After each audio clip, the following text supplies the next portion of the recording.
Good morning all of you. Today we will discuss about the chapter Federalism. When we talk of the word federalism, it comes from the Latin word foedus, F-O-E-D-U-S, which means a league, L-E-A-G-U-E. It started in around mid-17th century. When we talk in simple words, it is a system of government in which power is divided between a central authority and various constituent units of the country. A central authority means the central government, constituent units means the state government and the union territories. Basically, we find that there are two types of government. One is the unitary government and the other is the federal government. Under unitary government, the various features are: it has one level of the government. The power is centralized at one level only, that is the central government. The constitution is flexible and uncodified, which means it can be changed and it is not been written. When we talk about the federal government, the powers are divided between the two levels of the government. That means the central government, the state government, etc.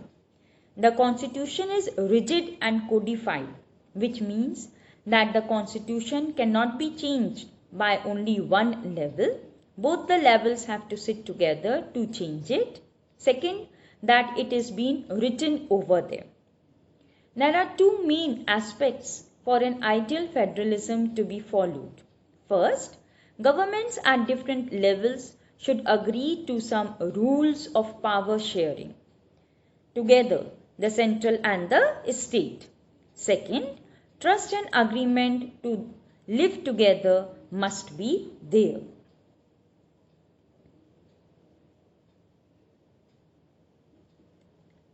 There are various features of federalism. First one, there are two or more tiers of government.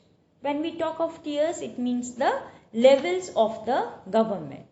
Second, different tiers of government govern the same citizens, but each tier has its own jurisdiction in matters of legislation, taxation and administration. It means what? That the people who are living in a state, they will follow the state government rules and also the central government. Third, the jurisdiction of the respective levels or tiers of government are specified in the constitution. Jurisdiction refers to that for the central government, we will go to the Supreme Court. For the state government, we will go to the High Court over there. The fundamental provision, if any clause is there, if any law is there that we want to be changed, so that cannot be changed unilaterally by only one level. Both the levels will sit together and then any kind of a change would be there.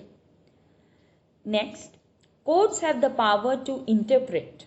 Interpret means it will explain that what is being written in the constitution and accordingly that particular level will make the laws. Next, sources of revenue for each level of the government are clearly specified. Sources of revenue means the taxes that are being taken by the respective governments.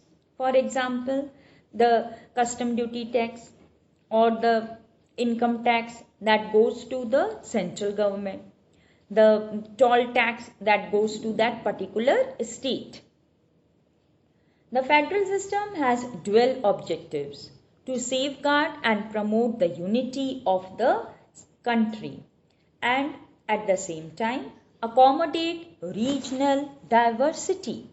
We all know that in our country there are so many social groups living and they follow so many customs and traditions. Each of them have their own desires and wishes from the democracy.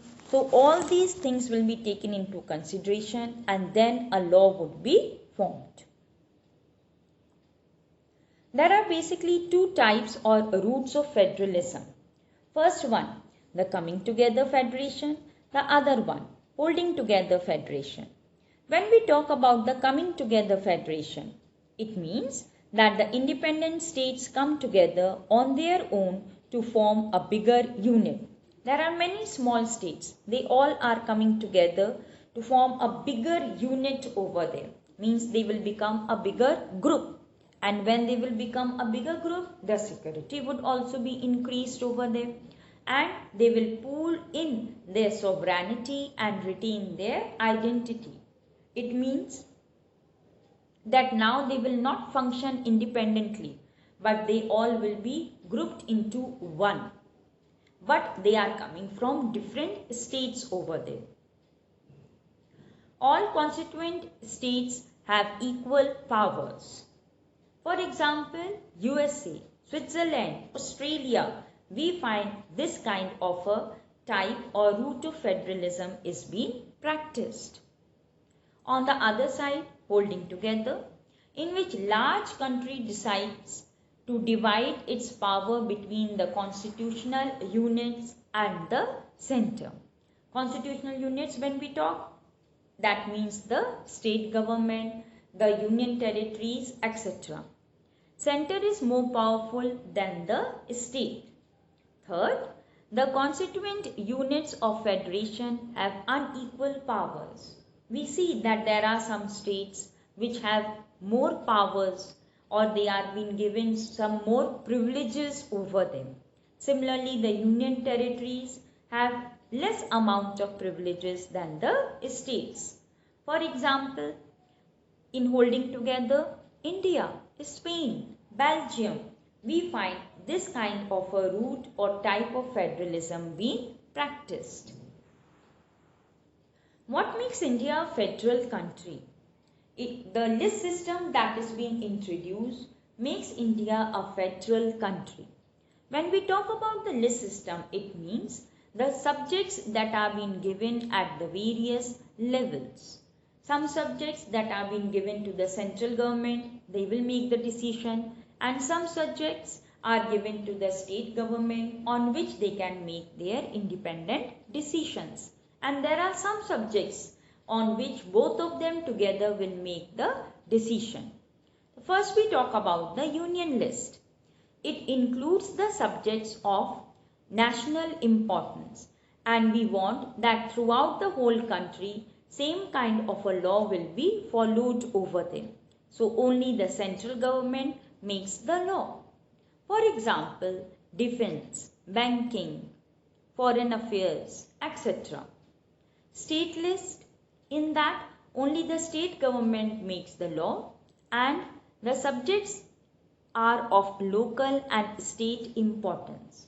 It includes the subjects like police, trade, commerce, agriculture, etc. Concurrent list. In it both the union, that means the central government, and the state government, both of them sit together and then take the decision, because it is applicable to both the levels. But if the decision there is any kind of a dispute, the decision of the central government will be considered, because in our country it is more powerful. For example, the subjects are education, forest, trade union, etc. Then we come to the residuary powers or the residuary list. As from the name residuary, it means the leftover powers or the subjects that are being there. When the constitution was being enforced, after that some new subjects came that are being included in the residuary list. At present, there is only one subject, and that is computer software. And the union government or the central government takes the decision. There are some facts that has to be considered. First thing, that some of the states are being given some special powers over them. Why this kind of a privilege has been given to them? To safeguard the interest aspirations of the certain backward regions. Second, to protect cultural and economic interests of the tribal people. Third, to deal with the disturbed law and order in that some parts of the area.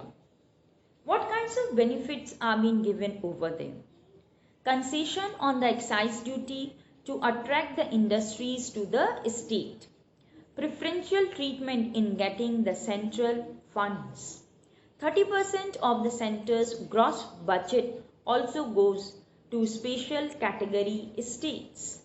States like, especially the northeastern states that are there, like your Assam, Arunachal Pradesh, Mizoram, Nagaland, Meghalaya, Tripura. So all these states that are being there, and besides that, Uttarakhand is also being included.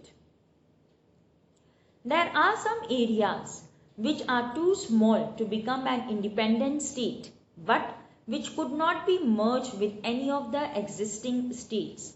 These areas are considered as the union territories. These territories do not have the powers of a state. So, the central government has special powers in running these areas. It is the basic structure of the constitution that there should be sharing of powers between the union government and the state government. The parliament cannot on its own change any kind of arrangement. Any change has to be first passed by both the houses of parliament with at least 2/3 majority. Then it has to be rectified, means verified by the legislatures of at least half of the total states.